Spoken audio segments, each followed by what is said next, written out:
एक और बात भी आपसे कहना चाहती हूं, मेरे प्यारे बच्चों, इक्तदार आनी जानी चीज है।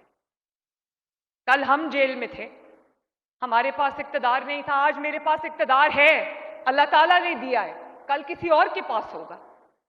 इक्तदार कभी किसी एक हाथ में नहीं रहता, रेत की तरह, मुट्ठी में रेत की तरह फिसलता है। लेकिन मेरे बच्चों, सुन रहे हो ना, इक्तदार आनी जानी शय है, किसी एक के पास नहीं रहता, आज इसके पास तो कल उसके पास। लेकिन इक्तदार का इस्तेमाल अल्लाह ताला की और अवाम की अमानत होता है। इसका हिसाब सिर्फ अवाम को नहीं, अल्लाह ताला को भी आपने देना है। और मैं आपको एक चीज दिखाना चाहती हूं,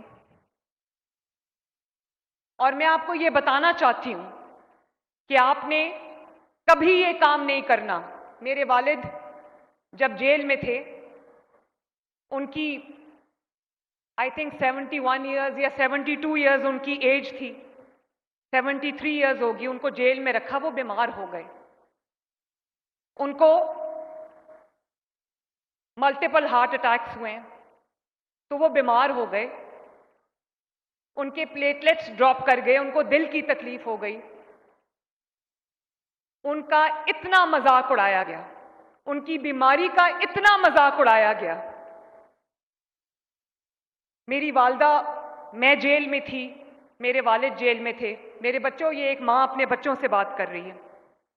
मेरे वालिद जेल में थे, मेरी वालदा मैं जेल में थी, तो मेरी वालदा को कैंसर हो गया, और मेरी वालदा की बीमारी का इतना मजाक बनाया गया और ये कहा गया कि वो तो बीमार ही नहीं है, ये सब ड्रामा है। और उसके बाद लंदन में उनका इलाज हो रहा था, तो वो आईसीयू में थी, बेहोश पड़ी थी, रेस्पिरेटर पे, वेंटिलेटर पे थी। और ये लोग, ऐसी कोई तालीम दी थी इन्होंने लोगों को कि ये आईसीयू के दरवाजे खोलकर, डॉक्टर्स के यूनिफॉर्म पहनकर, धोखा देकर आईसीयू में दाखिल हो गए, ये देखने के लिए कि ये सच है या झूठ है।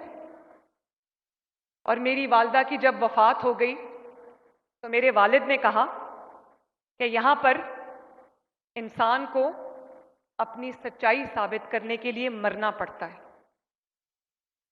मैंने जब अपने वालदा की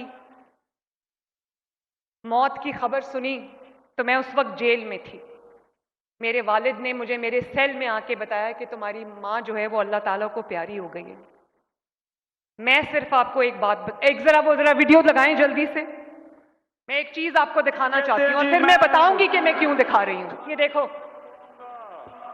खाना अच्छा नहीं है जेल का, फिर कहते हैं जी एयर कंडीशन लगा दो जेल में, अब टीवी चाहिए जेल में। 80% पाकिस्तानियों के पास तो एयर कंडीशन ही नहीं है। आधी पब्लिक तो खुशी से जेल में जाएगी अगर उनको टीवी भी मिल जाए, खाने भी मिल जाए, एयर कंडीशन भी मिल जाए। सजा तो ना हुई है, वापस जाके मैं ये टीवी शीवी तो जेल से निकालू ना, मैं एयर कंडीशन भी इसको होल्ड करो। 6 घंटे मीटिंग चल रही है, डॉक्टर कहता है कि मैं वापस जाके, आई थिंक अमेरिका में ये स्पीच उसने की थी कि मैं वापस जाके उसका जेल का टीवी भी फिकवाऊंगा निकाल के और उसका एसी भी उतरवाऊंगा। आज अल्लाह ताला के फजल से नवाज शरीफ फिर इक्तदार में है, उसकी बेटी चीफ मिनिस्टर है, उसका भाई प्राइम मिनिस्टर है। लेकिन ध्यान से सुनना मेरी बात, लेकिन आज तक हल्फ उठा के कह रही हूं आपके सामने, अल्लाह ताला को हाजिर नाजिर जान के कह रही हूं, आज तक ना मैंने कभी सोचा, ना नवाज शरीफ ने कभी सोचा, ना शहबाज शरीफ ने कभी सोचा कि इसका एसी उतरवा दूं, उसका खाना बंद कर दूं, उसका टीवी बंद कर दूं। कभी ये ख्याल भी नहीं आया। बल्कि नवाज शरीफ ने एक दिन कहा कि उसका एक एसी है, उसको 2 एसी दे दो, उसको तकलीफ नहीं होनी चाहिए। जिस शख्स ने मुझे जेल में डाला था, मैं पाकिस्तान की पहली खातून थी जो सियासत में नहीं थी, लेकिन उसने मुझे जेल में डाला। नैब में जब मुझे जेल में डाला तो नैब के पास खवातीन को रखने की जगह नहीं थी, क्योंकि मैं पहली खातून थी जो नैब की जेल में झूठे इल्जाम में बंद हुई थी। उनको एक कमरा खाली करा के मुझे उसमें रखना पड़ा क्योंकि उनके पास खवातीन की जेल नहीं थी। आज उसी मरियम नवाज के पास, अल्लाह ताला का करना देखो, ये अडयाला जेल में पिंडी में पंजाब हुकूमत के पास है। लेकिन मैंने कभी नहीं कहा कि इसको खाना ना दो, इसको ये ना दो, इसको वो ना दो। अच्छा खाना खाता है तो मरियम नवाज शरीफ को खुशी है, मुझे कोई प्रॉब्लम नहीं है इससे। अब दिखाएं आगे जरा, दिखाएं। ये भी बीमारी होगी उसको, ये भी बीमारी होगी उसको, ये भी प्लीज। बीमारी। अब हम सारे बैठे परेशान सुन रहे हैं कि इतनी बीमारियां एक आदमी को हो सकती हैं। जब वो उसकी सारी बीमारियां बताई तो मैं देख रहा था वो कैबिनेट मीटिंग में शीरीन मजारी, हमारी ह्यूमन राइट्स की जो मिनिस्टर है, उसकी एक सेकंड, क्या कह रहे हैं कि नवाज शरीफ की बीमारियां देखो, तो मैंने देखी एक लंबी लिस्ट थी बीमारियों की। मुझे बताओ, किसी की बीमारी का ऐसा कभी मजाक उड़ाना चाहिए? आप पॉलिसी पे इख्तलाफ कर सकते हैं, सियासी इख्तलाफ कर सकते हैं, लेकिन सियासी इख्तलाफ को आप जाती दुश्मनियों में नहीं बदल सकते। आप लोगों को ये नहीं कह सकते कि अगर आपका कोई सियासी मुखालिफ है या उसके पॉलिटिकल व्यूज आपके साथ क्लैश करते हैं तो आप गर्दन से पकड़ के उसको घसीटो, उसकी बीमारी का मजाक बनाओ, उसकी बीवी की बीमारी का मजाक बनाओ, उसकी बेटी को जेल में डालो। ये आप नहीं कर सकते, और ये मेरे बच्चों आपको नहीं करना, ये कभी नहीं करना। आज आप देख लो, वक्त घूम के वापस आता है, लेकिन परसों रात को खाने पे मेरे वालिद मुझे कह रहे थे कि कभी अपने सियासी दुश्मन को भी बद्दुआ ना देना।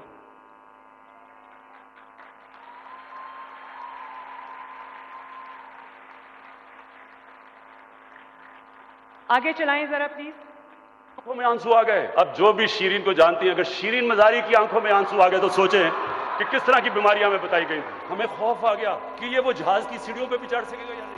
तो मैंने वो डॉक्टर्स की रिपोर्ट अपने सामने रख ली, तो उसमें तो कहा था कि मरीज का इतना बुरा हाल है कि किसी वक्त मर सकता है। रिपोर्ट में बीमारियां 15 तो बीमारियां बता दी, हार्ट भी बुरा है, किडनी भी बुरी है, डायबिटीज भी है, पता नहीं और भी क्या है, और फिर प्लेटलेट्स, ये भी हमने नई चीज सीखी थी, प्लेटलेट। ये जो शक्ल थी, ये शक्ल जब शीरीन मजारी ने देखी तो तब बेचारी की आंखों में जानते हो ये जो शक्ल तुम्हें यहाँ आम जेल के अंदर डालेंगे। बंद करो। ये जो चेहरा मेरे वालिद का दिखा रहे हैं, ये जानते हो कब का है? जिस दिन मेरी मां की वफात हुई थी उस दिन का चेहरा है उनका, और ये वो दिखा रहा है स्क्रीन पे। मैं सिर्फ एक बात आपसे कहना चाहती हूं, जो ये कर रहा है, जो इसकी जमात कर रही है, वो आप सबने नहीं करना।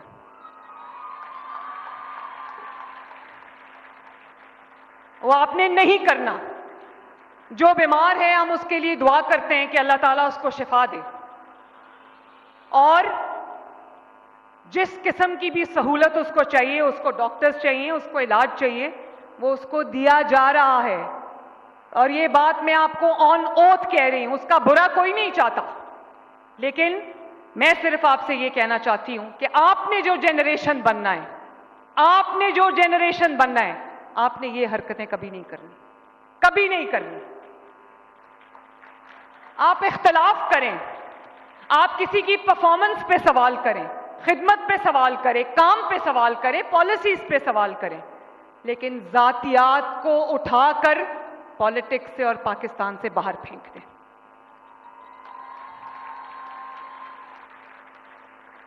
झूठ को, बोतान तराशी को, इल्जाम को उठाकर सियासत से बाहर फेंक दें। इंतशार को, फितने को, घेराव जलाओ को, आग लगाने को उठा के पाकिस्तान से बाहर फेंक दें। मैं उम्मीद करती हूं कि मेरे बच्चे मेरी कही हुई बात को समझेंगे। खैबर पख्तूनख्वा के लोग भी अब सवाल कर रहे हैं, उनको नजर आ रहा है कि पंजाब कहां जा रहा है और हम कहां जा रहे हैं, हम पत्थर के जमाने में जा रहे हैं। ये वक्त अब बदल गया है, और कुरान की एक आयत है मेरे बच्चों कि तुम्हारा रब भूलने वाला नहीं है ना? तो मेरे बच्चों, अल्लाह ताला आप सबका हामी और नासिर हो। अल्लाह ताला आपको खूब तरक्की दे, आप लोग खूब पढ़ो लिखो, आगे बढ़ो, तरक्की करो, अपना और अपने वालिदैन का, अपने मुल्क का नाम रोशन करो। और आज जब आप इस हॉल से बाहर जाना, इस तकरीब से बाहर जाना, तो सर उठा के जाना कि आपका हक आपको मिला है, कोई एहसान नहीं है आपके ऊपर। और ये फैसला करके जाना, और ये फैसला करके जाना कि कम वक्त में जो मर्जी हो जाए, अपने वतन के एक एक जर्रे को संभाल के रखना है। अपने वतन में इंतशार नहीं करना, अपने वतन में दंगा फसाद नहीं करना, अपने वतन की इमलाक को, लोगों की इमलाक को, अपने वतन की बसों को, ग्रीन बेल्ट्स को आग नहीं लगानी, अपने वतन की हिफाजत करनी है, अपनी जान पे खेल के अपने वतन पे आंच नहीं आने देनी। वादा? अल्लाह ताला आपका हामी और नासिर हो। मेरे साथ मिलके एक नारा लगाना, मैं 1 2 3 कहती हूं, मेरे साथ मिलके नारा लगाना। Pakistan! Thank you very much. I love you all.